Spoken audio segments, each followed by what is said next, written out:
Assalamualaikum warahmatullahi wabarakatuh. Perkenalkan, nama saya Rio Apriliawan dengan NIM 2025-08-158 dari kelas TINFC 2025-03. Pada kesempatan kali ini saya akan mempresentasikan hasil proyek saya yang berjudul Sistem Rental PlayStation. Oke, yang pertama kita masuk ke diagram konteks. Di sini bisa dilihat bahwa sistem rental PS ini menghubungkan tiga entitas utama, yaitu admin, pelanggan, dan owner. Admin berinteraksi dengan sistem melalui proses login serta manajemen operasional yang mencakup input data pelanggan, pengecekan status unit, hingga pengelolaan durasi sewa, di mana sistem memberikan umpan balik berupa info status PS dan data pelanggan aktif. Di sisi lain, pelanggan memberikan input berupa data sewa dan pembayaran kepada sistem yang kemudian direspon oleh sistem dengan mengeluarkan struk pembayaran serta informasi detail sewa. Terakhir, owner memiliki peran dalam memantau kinerja bisnis dengan melakukan login dan permintaan laporan, sehingga sistem dapat menyajikan informasi strategis seperti riwayat transaksi, rekap metode pembayaran, serta laporan pendapatan total. Seluruh alur data ini memastikan bahwa sistem mampu memfasilitasi kebutuhan operasional harian sekaligus menyediakan data manajerial bagi pemilik rental. Selanjutnya, di level 0, sistem ini dipecah menjadi 4 modul utama. Sistem ini diawali dengan proses 1.0 login, di mana admin atau owner menginput kredensial yang divalidasi melalui data store D1 data admin dan D2 data owner untuk mendapatkan hak akses menu. Setelah berhasil login, admin dapat mengelola operasional melalui proses 2.0 kelola rental yang mencakup pendaftaran pelanggan, pemantauan status unit PS, hingga penambahan durasi sewa, di mana seluruh aktivitas tersebut dicatat dalam D3 data pelanggan. Selanjutnya, alur berlanjut ke proses 3.0 kelola pembayaran yang memproses konfirmasi sewa menjadi data transaksi finansial yang disimpan secara permanen di D4 data transaksi. Proses terakhir adalah 4.0 kelola laporan, di mana sistem menarik informasi dari data transaksi untuk menghasilkan laporan bagi owner. Laporan ini mencakup riwayat transaksi, total pendapatan, rekap metode pembayaran, serta laporan operasional lainnya guna mendukung pengambilan keputusan bisnis yang akurat. Modul pertama adalah proses 1.0 login. Seperti yang dijabarkan di DF level 1, proses ini berfungsi memvalidasi hak akses admin atau owner menggunakan data store data admin dan data owner agar mereka bisa masuk ke menu utama. DFD level 1, proses 1.0 login menggambarkan mekanisme autentikasi bagi administrator dan owner untuk mengakses sistem. Proses dimulai saat pengguna menginput kredensial berupa username dan password melalui subproses 1.1 input data login, yang kemudian diteruskan ke subproses 1.2 verifikasi data untuk divalidasi. Pada tahap ini, sistem melalui sinkronisasi data dengan D1 data admin dan D2 data owner guna memastikan identitas pengguna terdaftar. Jika data sesuai, subproses 1.3 info login sukses akan memberikan konfirmasi keberhasilan login sehingga pengguna diberikan hak akses penuh untuk mengelola operasional rental. Setelah login, admin akan masuk ke proses 2.0 kelola rental, di mana disinilah operasional harian berjalan. Admin bisa menambah pelanggan baru, melihat status PS apakah sedang dipakai atau tersedia, menambah waktu sewa jika pelanggan ingin menambah waktu, hingga menghapus pelanggan yang sudah selesai bermain. Semua data ini otomatis tersinkronisasi ke data store data pelanggan. Kemudian pada proses 3.0 kelola pembayaran, sistem akan menangani transaksi finansial. Begitu lama main di input, sistem otomatis menghitung total bayar berdasarkan tarif per jam.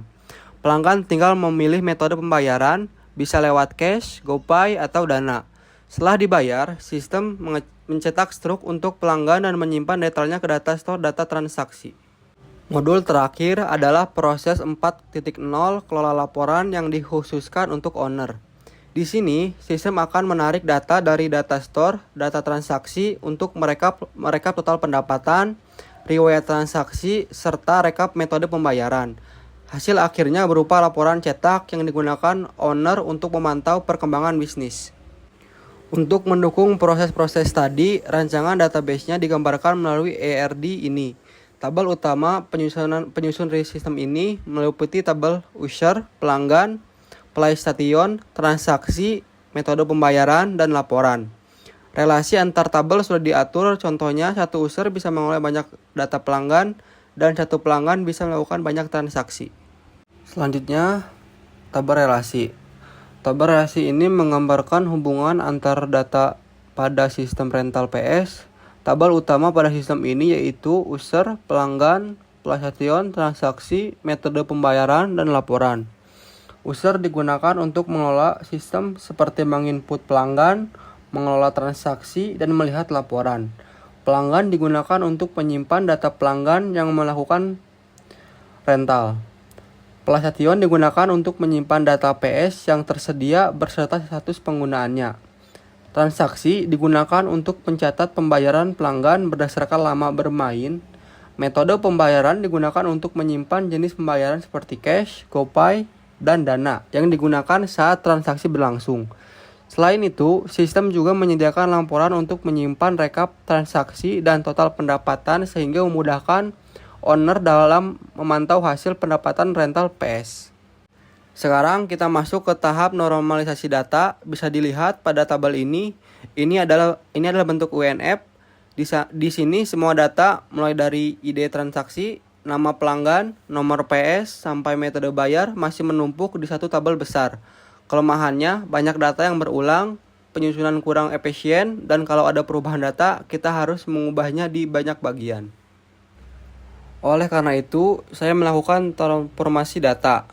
Pada satu NF, data mulai dipisahkan agar setiap kolom hanya memiliki satu nilai tunggal, seperti memisahkan tabel pelanggan dan PlayStation. Contohnya, data pelanggan dipisahkan dari data PlayStation sehingga struktur database mulai lebih teratur dibanding sebelumnya. Tahap ini membuat database lebih mudah dibaca dan mempermudah pengelolaan data. Tetapi masih terdapat kekurangan. Yang pertama, beberapa data masih dapat berulang. Yang kedua, hubungan antar tabel belum maksimal. Yang ketiga, database masih bisa menyebabkan pemborosan penyimpanan. Dan yang terakhir, pengelolaan data belum sepenuhnya efisien. Pada tahap 2NF, data yang tidak memiliki hubungan langsung mulai dipisahkan ke tabel lain, agar database menjadi lebih terstruktur. Dalam sistem rental PS ini, metode pembayaran seperti cash, GoPay, dan dana dipisahkan ke tabel khusus, metode pembayaran. Tujuannya adalah untuk mengurangi pengulangan data dan membuat penyimpanan data menjadi lebih efisien. Dengan pemisahan tabel tersebut, pengelolaan database menjadi lebih mudah karena setiap tabel memiliki fungsi masing-masing. Nah, bentuk ini terdapat beberapa kelebihan. Yang pertama, data lebih rapi, mengurangi data berulang, penyimpanan lebih efisien, mempermudah pengelolaan data transaksi. Dan puncaknya pada 3NF, semua tabel sudah benar-benar terpisah secara modular berdasarkan fungsinya masing-masing. Data pelanggan, transaksi, user, PlayStation, metode pembayaran, dan laporan sudah memiliki tabel sendiri, sehingga database menjadi lebih terorganisir. Tahap ini membuat database lebih baik karena setiap data hanya disimpan pada tempat yang sesuai dan tidak bergantung pada data lain yang tidak diperlukan. Dengan struktur seperti ini, database menjadi lebih mudah dikembangkan dan mengurangi kemungkinan terjadinya kesalahan data. Kesimpulannya, sistem ini dirancang untuk mendigitalisasi operasional rental PS agar lebih rapi, cepat, dan mempermudah owner dalam memantau pendapatan bisnis. Sekian presentasi dari saya. Terima kasih atas perhatiannya. Assalamualaikum warahmatullahi wabarakatuh.